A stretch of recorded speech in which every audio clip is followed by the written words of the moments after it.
വടക്കേ ഇന്ത്യൻ രാഷ്ട്രീയത്തിന് സമാനമായ ചില രീതികളിലൂടെയാണ് കേരളത്തിലെ പ്രചരണ പരിപാടികൾ കടന്നു പോകുന്നതെന്ന് വേണമെങ്കിൽ നമുക്ക് സംശയിക്കാം. കാരണം കഴിഞ്ഞ 2 ദിവസമായി തൃശ്ശൂരിൽ നടക്കുന്നത് അത്തരത്തിലുള്ള ചില സംഭവങ്ങളാണ്.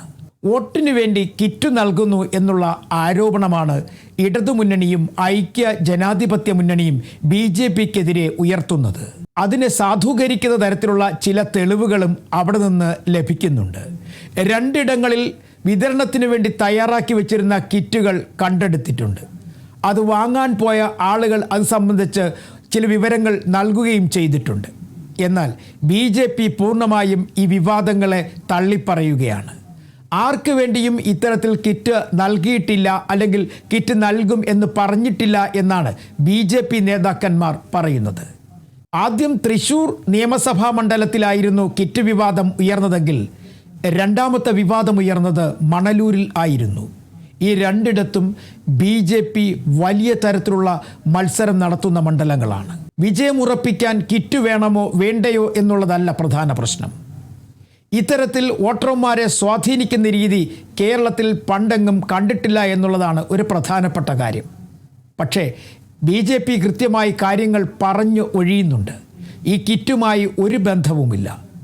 കടയുടമയാകട്ടെ പറയുന്നത് വിഷുനാളിൽ നൽകുന്നതിന് വേണ്ടി തയ്യാറാക്കി വെച്ചിരുന്ന കിറ്റുകളാണിതെന്നാണ് പറയുന്നത്. എന്തായാലും കിറ്റുമായി ബന്ധപ്പെട്ട് അല്ലെങ്കിൽ വിതരണവുമായി ബന്ധപ്പെട്ട് ഒരു തരത്തിലുള്ള രേഖകളും BJPക്ക് എതിരായോ അല്ലെങ്കിൽ അനുകൂലമായോ ലഭിച്ചിട്ടില്ല എന്നുള്ളതാണ് ഏറ്റവും വലിയ പ്രത്യേകത. ആരോപണങ്ങൾ ഇങ്ങനെ ഉയർന്നു നിൽക്കുമ്പോഴും കിറ്റ് തയ്യാറാക്കുന്ന സ്ഥാപനത്തിന് മുന്നിലേക്ക് വലിയ തരത്തിലുള്ള പ്രതിഷേധമായിരുന്നു കഴിഞ്ഞ ദിവസം കണ്ടത്. പ്രത്യേകിച്ചും മണലൂരിലെ സ്ഥാനാർത്ഥി ഉൾപ്പെടെയുള്ളവർ അവിടെ പ്രതിഷേധവുമായി എത്തി. ആ പ്രതിഷേധം ശക്തി പ്രാപിച്ചതോടെ പോലീസ് ഇടപെട്ടു, പരിശോധനകൾ നടത്തി. CCTV ക്യാമറകളിൽ നിന്ന് കിട്ടിയ ദൃശ്യങ്ങൾ പരിശോധിച്ചപ്പോൾ BJP നേതാക്കന്മാരുടെ ചിത്രങ്ങളില്ല. അതുമായി ബന്ധപ്പെട്ട് മറ്റാരും തന്നെ ഈ കിറ്റുകൾ നൽകുന്ന കാര്യങ്ങളെക്കുറിച്ച് ഒരു തരത്തിലുള്ള വിവരങ്ങളും പങ്കുവയ്ക്കുന്നതായുള്ള തെളിവുകളും ഇല്ല. അതുകൊണ്ട് തന്നെ തൽക്കാലം ആ വിഷയങ്ങളിൽ നിന്ന് എല്ലാം പിന്മാറിക്കഴിഞ്ഞിരിക്കുന്നു. BJPക്ക് വേണമെങ്കിൽ ഈ വിവാദങ്ങളിൽ നിന്ന് രക്ഷപ്പെട്ട് എന്നുള്ള ചെറിയ ആശ്വാസവും ലഭിക്കും. എന്തായാലും കിറ്റ് വിവാദം വലിയ തരത്തിൽ തൃശ്ശൂരിൽ ശക്തി പിടിക്കുകയാണ്, അല്ലെങ്കിൽ ശക്തി പ്രാപിക്കുകയാണ്. പ്രത്യേകിച്ചും തൃശ്ശൂരിനെ സംബന്ധിച്ചിടത്തോളം പാർലമെൻറ്റ് മണ്ഡലം ഇപ്പോഴും BJPയുടെ കയ്യിലാണ്. അല്ലെങ്കിൽ ആ പാർലമെൻറ്റിൽ ലഭിച്ച വിജയത്തിന് പിന്നിൽ മറ്റെന്തെങ്കിലും തരത്തിലുള്ള പിന്തുണകളുണ്ടോ എന്നുള്ള കാര്യവും ഇനി ചർച്ചയാവാനുള്ള സാധ്യത തള്ളിക്കളയാനാകില്ല. എന്തായാലും ഒരു കാര്യം ഉറപ്പാണ്, കിറ്റ് തൃശ്ശൂരിൽ വലിയ ചർച്ചയായി മാറുകയാണ്. കേരളത്തിൽ മറ്റു പല സ്ഥലങ്ങളിലും ഇത്തരത്തിലുള്ള ആരോപണങ്ങൾ ഉയരുന്നുണ്ട്. നേമത്താണ് മറ്റൊരു ആരോപണം.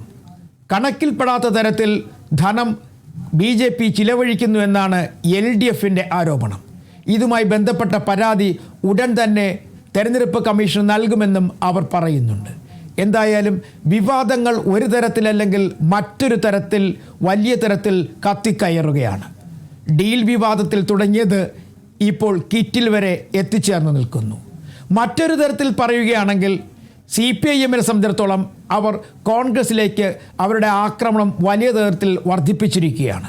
മുണ്ടക്കൈ ദുരന്തവുമായി ബന്ധപ്പെട്ട് ആളുകൾക്ക് വീട് വെച്ചു നൽകുന്നതിൽ ഭൂമി വാങ്ങിച്ച ഇടപാടിൽ വലിയ തരത്തിലുള്ള തിരിമറി നടന്നിട്ടുണ്ട് എന്നാണ് CPIMൻ്റെ ആരോപണം. ആ ആരോപണത്തെ ഖണ്ഡിച്ചുകൊണ്ട് കോൺഗ്രസ് നേതാക്കന്മാർ വാർത്താസമ്മേളനം നടത്തുകയും ചെയ്തു, കണക്കുകൾ അവതരിപ്പിക്കുകയും ചെയ്തു. എന്നാൽ ആ കണക്കിൽ ഒരു കൃത്യതയില്ല എന്നാണ് CPIMൻ്റെ ആരോപണം. തട്ടിക്കൂട്ടി ഉണ്ടാക്കിയ കണക്കെന്നാണ് ഇപ്പോൾ CPIM പറയുന്നത്.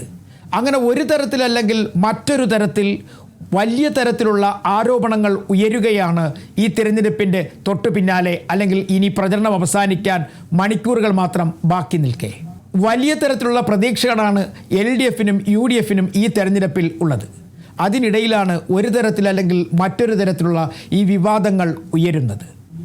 UDFനെ സംബന്ധിച്ചിടത്തോളം അവർ മുന്നോട്ട് വെച്ച അല്ലെങ്കിൽ അവർ നൽകും എന്ന് പറയുന്ന പ്രധാനപ്പെട്ട കാര്യങ്ങളിലൊന്ന് സ്ത്രീകൾക്കുള്ള സൗജന്യ യാത്രയായിരുന്നു.